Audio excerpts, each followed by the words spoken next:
Hello मेरे प्यारे दोस्तों, कैसे हैं आप सभी लोग। उम्मीद करते हैं कि आप सभी लोग मस्त होंगे, स्वस्थ होंगे और अपने काम में व्यस्त होंगे। तो दोस्तों, मैं आज भी आप सभी लोग के सामने आया हूँ बहुत ही अच्छा क्लास लेकर, जिसमें मैं आपको वन सेट कहने का मतलब 40 क्वेश्चन जो कि एसएसटी का है, वो बिहार बोर्ड का करवाने आया हूँ। ठीक है, इसमें मैं आपको बताने वाला हूँ 1 से लेकर के 40 तक के वह क्वेश्चन जो कि एग्ज़ाम ओरिएंटेड है। एग्ज़ाम में आने वाले एकदम वीवीआई क्वेश्चन है, सारे के सारे क्वेश्चन चुने गए हैं। पूरा क्वेश्चन बैंक, क्वेश्चन के बुक जो होते हैं, ये सारे खंगालने के बाद मैं आपको ये सारे क्वेश्चन चुन कर लाया हूँ। ठीक है, तो दोस्तों, मैं आप सभी लोग को बताना चाहता हूँ कि प्लीज़ आप सभी लोग अभी थोड़ा सा पढ़ाई के लेकर के सीरियस हो जाइए, क्योंकि आपका एग्ज़ाम टाइम नज़दीक आ रहा है। दिन प्रतिदिन आपको धड़कन बढ़ता होगा कि मेरा एग्ज़ाम जो है नज़दीक आ रहा है। बट टेंशन लेने की बात नहीं है, इसमें पढ़ने की बात है। नहीं तो फिर आप टेंशन लीजिएगा तो फिर दिक्कत हो जाएगी। ठीक है, तो टेंशन फ्री रहना है, बट पढ़ाई करना है। ऐसा नहीं कि टेंशन फ्री होकर के मौज मस्ती करना है, मोबाइल चलाना है, इधर उधर घूमना है, ये नहीं करना है। ठीक है, तो चलिए, आपका समय हम वेस्ट नहीं करेंगे, डायरेक्ट क्वेश्चन पे वार करेंगे और आप सभी लोग देखते रहिएगा। और हाँ, वीडियो को अंत तक देखिएगा, उसके बाद बताइएगा कि वीडियो आपको कैसा लगा। यदि अच्छा लगे तो कमेंट में बताइएगा, अच्छा न भी लगे तो भी कमेंट में बताना है कि आपको क्या अच्छा नहीं लगा। ठीक है, और प्लीज़ हमारे चैनल पे नए हैं तो आपका वेलकम है। हमारे चैनल को सब्सक्राइब करके हमसे जुड़ सकते हैं, हमारे फेसबुक से जुड़ सकते हैं। ठीक है, और पीडीएफ या नोट्स लेना चाहते हैं तो टेलीग्राम का लिंक डाल दिया गया है डिस्क्रिप्शन में, और ये जो व्हाट्सएप ग्रुप है ये भी डाल दिया गया है। आपको जहाँ पे जुड़ने का मन है अपने अनुसार जुड़ सकते हैं। ठीक है, तो चलिए क्वेश्चन की तरफ देखते हैं। क्वेश्चन क्या बताता है ये देखते हैं। पहला क्वेश्चन क्या बताता है, पोट्सडम की घोषणा के बाद किसने आत्मसमर्पण किया। ये हिस्ट्री का क्वेश्चन है, बहुत ही अच्छा क्वेश्चन है, और ये मतलब कि कहता है ना कि एग्जाम में आने वाले क्वेश्चन है, तो इसलिए ये क्वेश्चन ध्यान से देखिएगा। पोट्सडम की घोषणा के बाद किसने आत्मसमर्पण किया, तो ऑप्शन ए में है फ्रांस, ऑप्शन बी में जापान, ऑप्शन सी में वियतनाम, ऑप्शन डी में भारत। तो आपको पता होगा कि जापान एक ऐसा देश था जहाँ पे एक घोषणा हुई पोट्सडम, और उसके बाद वे अपने आप को आत्मसमर्पण कर लिए। इसलिए इसका सही आंसर क्या हो जाएंगे, बी हो जाएंगे। क्या हो जाएंगे, बी हो जाएंगे। ठीक है, 2 नंबर क्वेश्चन क्या बताता है, सार्डिनिया का राजा यानी सार्डिनिया का राजा कौन था। तो ऑप्शन ए में है विक्टर एमेनुअल, ऑप्शन बी में नेपोलियन, ऑप्शन सी में चार्ल्स 10वां, यानी उसे 10वां कहा जाता है। ऐसे मतलब 10 कहीं कहीं गुना पड़ता है यानी एक्स पड़ते हैं, तो ये गलत है। ये चार्ल्स चार्ल्स क्या हो जाएंगे, 10म हो जाएंगे। चार्ल्स 10म हो जाएंगे या चार्ल्स 10वें। और डी में है इनमें से कोई नहीं। तो आपको सही आंसर टिक करना है, तो सही आंसर क्या हो जाएंगे महोदय, तो सही आंसर हो जाएंगे ए, यानी विक्टर एमेनुअल जो थे वे सार्डिनिया का क्या थे, राजा थे। क्या थे, सार्डिनिया का शासक थे। ठीक है, 3 नंबर क्वेश्चन क्या बताता है, बहुत ही मोस्ट इंपॉर्टेंट और पावरफुल क्वेश्चन है। ये क्वेश्चन को आप टिक कर लीजिएगा, एग्जाम में आएंगे ही आएंगे। यंग यूरोप के संस्थापक कौन थे, तो यंग यूरोप के संस्थापक जो कि यूरोप के सबसे बड़ा क्रांतिकारी मेजनी, जिसे कहा जाता है यूरोप का बहुत ही बड़ा क्रांतिकारी, तो इसका सही आंसर क्या हो जाएंगे, मेजनी। ठीक है, गैरीवाल्डी, विक्टर एमेनुअल ये दोनों भी थे, बट इनसे ज्यादा प्राथमिकता मेजनी जी को मिलती है। ठीक है, 4 नंबर क्वेश्चन क्या बताता है, टीपू सुल्तान शासक थे। तो आपको पता होगा कि टीपू सुल्तान जो शासक थे वे कहाँ का थे, वो मैसूर का थे। कहाँ का था, मैसूर का। तो इसलिए सही आंसर क्या हो जाएंगे, ए।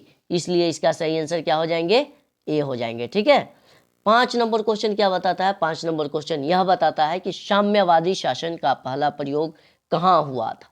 तो आप बताइए कि साम्यवादी शासन का पहला प्रयोग जो है ये कहाँ हुआ था। ऑप्शन ए में रूस, ऑप्शन बी में जापान, ऑप्शन सी में चीन, ऑप्शन डी में क्यूबा। तो आपको मैं बता दूं कि साम्यवादी शासन का पहला प्रयोग जो होता है वो सबसे पहले रूस में होता है। कहाँ होता है, रूस में होता है। ठीक है, और 6 नंबर क्वेश्चन क्या बताता है, नेक्स्ट क्वेश्चन, समाजवादियों का बाइबिल यानी समाजवादियों का बाइबिल किसे कहा गया है। तो समाजवादियों का बाइबिल वे अप्रैल थीसिस नाम के एक जो बुक आते हैं उसे कहा जाता है। वार एंड पीस ये क्रांतिकारी के लिए बुक बनाए गए थे, जो कि इससे पढ़ करके लोग अपने देश के प्रति क्या होते थे, वे मतलब क्रांतिकारी में दाखिला होते थे। बहुत अच्छा, मतलब ये वार एंड पीस कहने का मतलब ये युद्ध और शांति के नीति पर आया था। ठीक है। B number Communist Manifesto, option C में डास कैपिटल और ऑप्शन डी में अप्रैल थीसिस। तो इसका सही आंसर क्या हो जाएंगे, डी हो जाएंगे। ठीक है। 7 नंबर क्वेश्चन क्या बताता है, 7 नंबर क्वेश्चन क्या बताता है, ध्यान से देखिएगा। अंकोर वाट, अंकोर वाट का मंदिर का निर्माण किसने करवाया? तो आपको पता होगा कि अंकोर वाट का मंदिर का निर्माण किसने करवाया था, तो सूर्यवर्मा द्वितीय। किसने करवाया था, सूर्यवर्मा द्वितीय। तो इसका सही आंसर क्या हो जाएंगे, बी हो जाएंगे। क्या हो जाएंगे, बी हो जाएंगे। ठीक है। तो दोस्तों आप सभी लोग बताइएगा कि क्लास कैसा लगा, और उसके बाद देखते हैं अगला क्वेश्चन। प्लीज़ ये वीडियो अच्छा लगे तो अपने दोस्तों में शेयर कीजिएगा। ठीक है, बस एक शेयर की ज़रूरत है, और किसी भी तरह का कोई आपसे हम बोल नहीं रहे। ठीक है। 8 नंबर क्वेश्चन क्या बताता है, उत्तरी और दक्षिणी वियतनाम का एकीकरण कब हुआ? तो आपको पता होगा कि उत्तरी और दक्षिणी वियतनाम का प्रयोग कब हुआ था, तो वे 1976 में ने क्या हुआ था, 1976 में हुआ था। कब हुआ था, 1970 यानी 1976 में हुए थे। कब हुए थे, 1976 में हुए थे। ठीक है। 9 नंबर क्वेश्चन क्या बताता है, पूर्ण स्वराज्य की मांग का प्रस्ताव कांग्रेस के किस अधिवेशन में पारित हुआ था? तो आपको पता होगा कि जब हमारे देश भारत गुलाम थे, तो उस समय सबसे बड़ा क्रांतिकारी दल जो था वो था क्या, कांग्रेस। क्या था, कांग्रेस, जो कि अभी भारत से क्या हो रहा है, पलायमान हो रहा है। यानी कांग्रेस का जो पार्टी है इधर उधर बिखर रही है, और अभी सबसे ज़्यादा जकड़ा कौन है, तो बीजेपी है। बीजेपी कहने का मतलब भारतीय जनता पार्टी, जिसका अभी शासन भारत में क्या है, एकदम एक्टिव है। ठीक है। तो पूर्ण स्वराज्य की मांग का प्रस्ताव कांग्रेस के किस अधिवेशन में हुआ था? तो ये 1929 के लाहौर अधिवेशन, यानी 1929 में लाहौर में जो अधिवेशन हुए थे कांग्रेस के साथ, उस अधिवेशन में पूर्ण स्वराज की मांग की गई थी। पूर्ण स्वराज कहने का मतलब अंग्रेजों से इन्होंने बोला था कि हमें छोटा मोटा एक इलाका का स्वराज नहीं चाहिए, हमें पूर्ण स्वराज चाहिए। कहने का मतलब पूरे भारत स्वतंत्र चाहिए। तो ये प्रस्ताव रखा गया था। ठीक है। 10 नंबर क्वेश्चन क्या बताता है, वेदों की ओर लौटो का नारा किसने दिया था? तो ऑप्शन ए में है रामकृष्ण परमहंस, ऑप्शन बी में स्वामी विवेकानंद, ऑप्शन सी में स्वामी दयानंद सरस्वती, ऑप्शन डी में इनमें से कोई नहीं। तो इसका सही आंसर क्या हो जाएंगे, स्वामी दयानंद सरस्वती। क्या हो जाएंगे, स्वामी दयानंद सरस्वती। ठीक है। 11 नंबर क्वेश्चन क्या बताता है, ब्रह्म समाज की स्थापना किसने किया था? तो आपको पता होगा कि बहुत ही अच्छा व्यक्ति थे और क्रांतिकारी व्यक्ति थे। कौन, राजा राम मोहन राय, जिन्होंने क्या किया था, ब्रह्म समाज की स्थापना किया था। तो इसलिए इसका सही आंसर क्या हो जाएंगे, राजा राम मोहन राय। ठीक है। 12 नंबर क्वेश्चन क्या बताता है, गांधी जी ने साबरमती आश्रम की स्थापना किस वर्ष की थी? आपको पता होगा कि साबरमती आश्रम से ही नमक को बनाने का प्रक्रिया बताया गया था। गांधी जी बताए थे कि नहीं, नमक हम खुद बनाकर खा लेंगे, अंग्रेजों का नमक का टैक्स नहीं देंगे। और साबरमती पड़ता कहाँ है, तो साबरमती गुजरात में पड़ता है। कहाँ पड़ता है, गुजरात में पड़ता है। तो इसलिए ये साबरमती आश्रम की स्थापना कब हुआ था, 1915 में हुआ था। कब हुआ था, 1915 में हुआ था साबरमती आश्रम की स्थापना। ठीक है। 13 नंबर क्वेश्चन क्या बताता है, राष्ट्रीय स्वयंसेवक संघ की स्थापना कब और किसने की? तो राष्ट्रीय स्वयंसेवक संघ की स्थापना केवी हेडगेवार ने किया था। किसने किया था, केवी हेडगेवार ने 1925 में किया था। कब किया था, 1925 में किया था। ठीक है। 14 नंबर क्वेश्चन क्या बताता है, नमक कानून तोड़ने के लिए गांधी जी ने कौन सा स्थान चुना? तो नमक कानून तोड़ने के लिए वे सबसे पहले डांडी चुने थे। कहाँ चुने थे, डांडी, और डांडी से ही वे डांडी यात्रा किए थे। ठीक है। 15 नंबर क्वेश्चन क्या बताता है, किस घटना के विरोध में महात्मा गांधी ने अपनी केसर ए हिंद की उपाधि त्याग दी थी? तो आपको पता होगा कि जलियांवाला बाग हत्याकांड हुआ था, जिस समय उस अंग्रेजों ने, यानी उसका जो मतलब कि क्या बोलता है, कर्नल जो थे, जनरल जो थे, वे भारतीय जब मीटिंग कर रहे थे तो उस समय उन पे अंधाधुंध गोलियां चलवाई गई और सारे के सारे लोग को मार दिए गए। तो उसे, और ये कहाँ पढ़ते थे, जलियांवाला बाग में, और उस समय मीटिंग हो रहा था। तो इस वजह से जलियांवाला बाग हत्याकांड हुआ और महात्मा जी को कैसर हिंद की उपाधि मिली थी, तो उन्होंने बोला कि नहीं, मुझे ये उपाधि नहीं चाहिए और रिटर्न कर दिए। ठीक है। 16 नंबर क्वेश्चन क्या बताता है, सेफ्टी लैंप का आविष्कारक किसने किया, यानी सेफ्टी लैंप का आविष्कारक का नाम बताइए आप। सेफ्टी लैंप ये जो है हिस्ट्री का ही क्वेश्चन है, बट 8वां नंबर चैप्टर का। तो सेफ्टी लैंप का आविष्कारक जो है हम्फ्री डेवी ने किया था। किसने किया था, हम्फ्री डेवी ने किया था। ठीक है। 17 नंबर क्वेश्चन क्या बताता है, भारत में पहला सूती मिल कहाँ स्थापित की गई थी। तो भारत में पहला सूती मिल जो है कलकत्ता में स्थापित किया गया था। कब, ये गलत है, कलकत्ता नहीं, मुंबई में स्थापित किया गया था। कहाँ किया गया था, मुंबई में किया गया था। ठीक है। 18 नंबर क्वेश्चन क्या बताता है, अंतर्राष्ट्रीय मजदूर दिवस कब मनाया जाता है। अंतर्राष्ट्रीय मजदूर दिवस आपको पता होगा कि 1 मई को मजदूर दिवस मनाया जाता है। मई से मई या म से मजदूर, तो 1 मई को मजदूर दिवस मनाया जाता है, अंतर्राष्ट्रीय मजदूर। ठीक है। 19 नंबर क्वेश्चन क्या बताता है, सासाराम नगर का विकास कब हुआ था। तो सासाराम नगर जो कि मध्य युग में विकास हुआ था। कब हुआ था, मध्य युग में विकास हुआ था। ठीक है। 20 नंबर क्वेश्चन क्या बताता है, पेरिस की प्रधान सड़कों की योजना किसने बनाई थी। तो पेरिस की प्रधान सड़कों की योजना बेरोन हॉसमैन ने बनाया था। किसने बनाया था, बेरोन हॉसमैन ने बनाया था। ठीक है। 21 नंबर क्वेश्चन क्या बताता है, बिहार का सबसे बड़ा नगर कौन है। तो बिहार का सबसे बड़ा नगर पटना है। पटना एक क्या है, पटना एक जिला है, और पटना किसकी राजधानी है, बिहार की राजधानी है। पटना में क्या है, गोलघर है, महावीर मंदिर है, पटना जंक्शन है, उसके बाद क्या बोलता है, बहुत सारे दर्शनीय स्थल हैं। एनआईटी घाट हो गए, कंगन घाट हो गए, उसके बाद मरीन ड्राइव हो गए, नए नए भी चीज़ बन रहे हैं पटना में। ठीक है, जो कि देखने योग्य हैं। क्या है, देखने योग्य हैं। ठीक है। 22 नंबर क्वेश्चन क्या बताता है, मुद्रान का आविष्कारक यानी मुद्रान का आविष्कारक कहाँ हुआ था। तो मुद्रान का आविष्कारक चीन में हुआ था। कहाँ हुआ था, चीन में हुआ था। ठीक है। 23 नंबर क्वेश्चन क्या बताता है, निम्न में से किस पत्र ने रातों रात वर्नाक्यूलर प्रेस एक्ट से बचने के लिए अपनी भाषा बदल दी।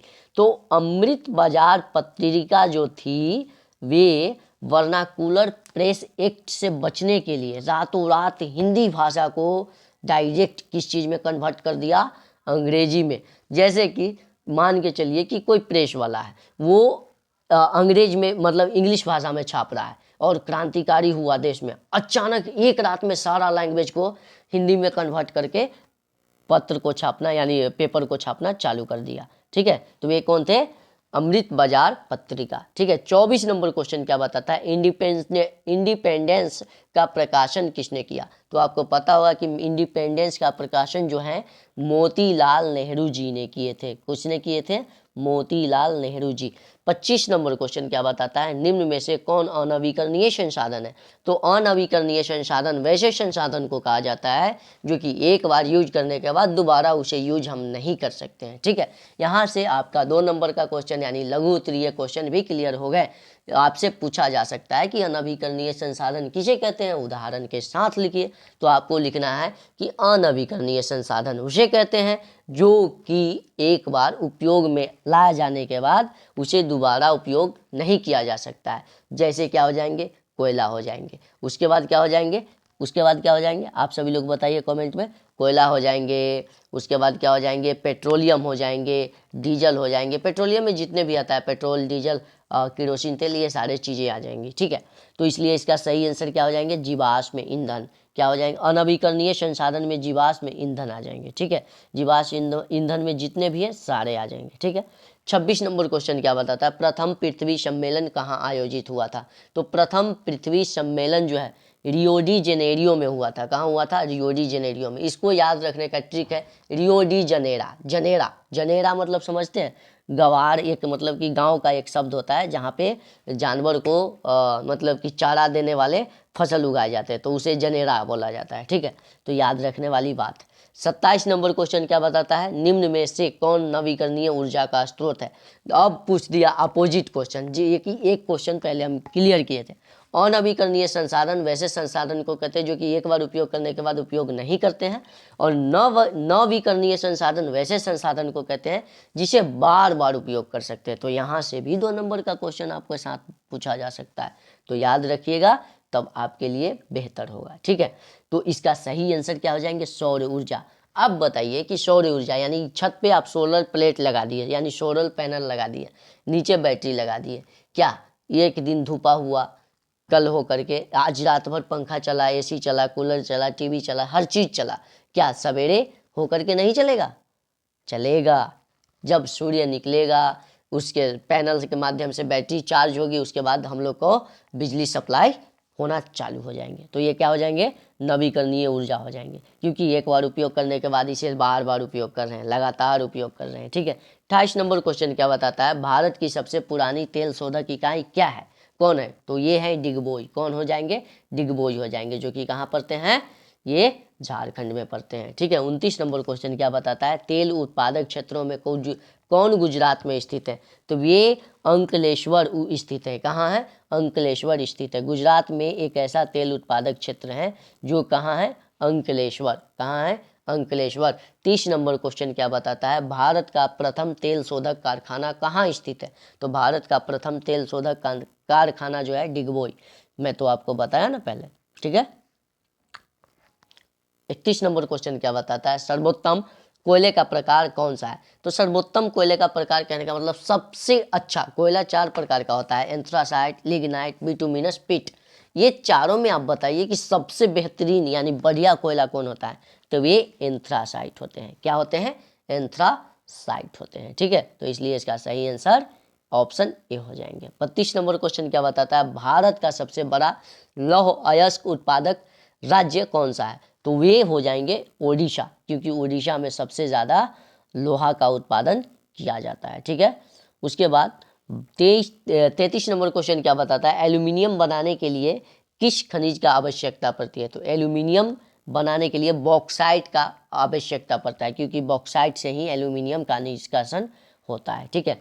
34 नंबर क्वेश्चन क्या बताता है? मैग्नीज उत्पादन में अग्रणी राज्य कौन है? तो मैग्नीज उत्पादन में अग्रणी राज्य ओडिशा है। कौन है? ओडिशा है। ठीक है। 35 नंबर क्वेश्चन क्या बताता है? निम्न में कौन रोपण फसल का उदाहरण है? तो रोपण फसल क्या है? रबर, चाय, गन्ना इनमें से सभी।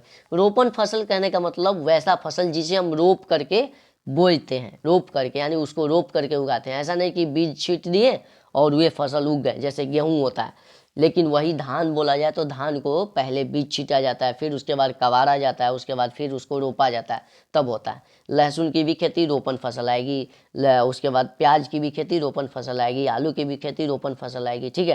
ये सारे तो रबर, चाय, गन्ना ये तीनों के तीनों क्या हो जाएंगे? ये रोपण फसल के अंतर्गत आ जाएंगे। तो इसलिए इसका सही आंसर क्या हो जाएंगे? ऑल ऑफ दीज, कहने का मतलब इनमें से सभी। 36 नंबर क्वेश्चन क्या बताता है? राउरकेला लौह इस्पात उद्योग है, वे कहाँ है? झारखंड में है, सॉरी कहाँ है? ओडिशा में है। कहाँ है? ओडिशा में है। कहाँ है? ओडिशा में है। ठीक है। 37 नंबर क्वेश्चन क्या बताता है? निम्नलिखित में कौन छोटे पैमाने का उद्योग है? छोटे पैमाने का उद्योग क्या है? चीनी उद्योग नहीं, बहुत सारे मजदूर की ज़रूरत पड़ेगी चीनी बनाने के लिए। कागज उद्योग, इसमें भी ठीक ठाक मजदूरों की काम पड़ेगी। खिलौना उद्योग ये सबसे छोटा उद्योग है, क्योंकि इसमें 2-3 बंदे मिल करके अपना फैक्ट्री बैठा सकते हैं। ठीक है। विद्युत उपकरण उपयोग, ये बहुत सारे लोगों की ज़रूरत पड़ेगी काम करने के लिए। 38 नंबर क्वेश्चन क्या बताता है? निम्न में से कौन सूती वस्त्र उत्पादन में अग्रणी राज्य है? तो आपको पता होगा कि मुंबई एक ऐसा शहर है जहाँ पे सबसे ज़्यादा एक्टर्स लोग रहते हैं, उसके साथ साथ कपड़ा का उत्पादन भी होता है। ठीक है। जहाँ से मतलब जो भी नए नए कपड़े आते हैं सबसे पहले मुंबई में ही सेल होते हैं। ठीक है। 39 नंबर क्वेश्चन, सॉरी ये मेरा मोबाइल हैंग काहे कर रहा है। 39 नंबर क्वेश्चन क्या बताता है? Visvesvaraya iron and steel limited कहाँ है? तो ये भद्रावती में है। कहाँ है? भद्रावती में है। ठीक है। 40 नंबर क्वेश्चन क्या बताता है? निम्न में कौन राज्य रेल मार्ग से नहीं जुड़ा हुआ है? आप सभी लोग बताइए कि भारत के जितने भी राज्य हैं सारे के सारे रेल मार्ग से जुड़े हुए हैं, बट मेघालय एक ऐसा राज्य है, मेघालय, जहाँ पे आपको रेल मार्ग नहीं दिखेंगे। वो राज्य के टच में रेल लाइन है ही नहीं। ठीक है। तो ये मैं आपको 40 मोस्ट इंपॉर्टेंट क्वेश्चन करा दिया। सारे के सारे चुनिंदे क्वेश्चन थे, चुने गए क्वेश्चन थे, एग्जाम ओरिएंटेड क्वेश्चन थे, परीक्षा में पूछे ही जाएंगे, इतना मैं वादा करता हूँ आप सभी लोग से। और आप सभी लोग प्लीज़ क्लास अच्छा लगा हो तो शेयर करना है, क्योंकि शेयर कर दीजिएगा तो मुझे संतुष्टि मिलेगी। और कमेंट कीजिएगा, कमेंट पढ़ने के लिए मेरा दीदार जो है देखते रहता है कि मेरे वीडियो पे कितने कमेंट आए, कितने लाइक्स आए, ये सारे देखने के लिए मैं इंतज़ार करता हूँ। तो प्लीज़ मैं आपका इंतज़ार करूँगा, कमेंट करना ज़रूरी है। ओके, मिलते हैं अगले वीडियो में, तब तक के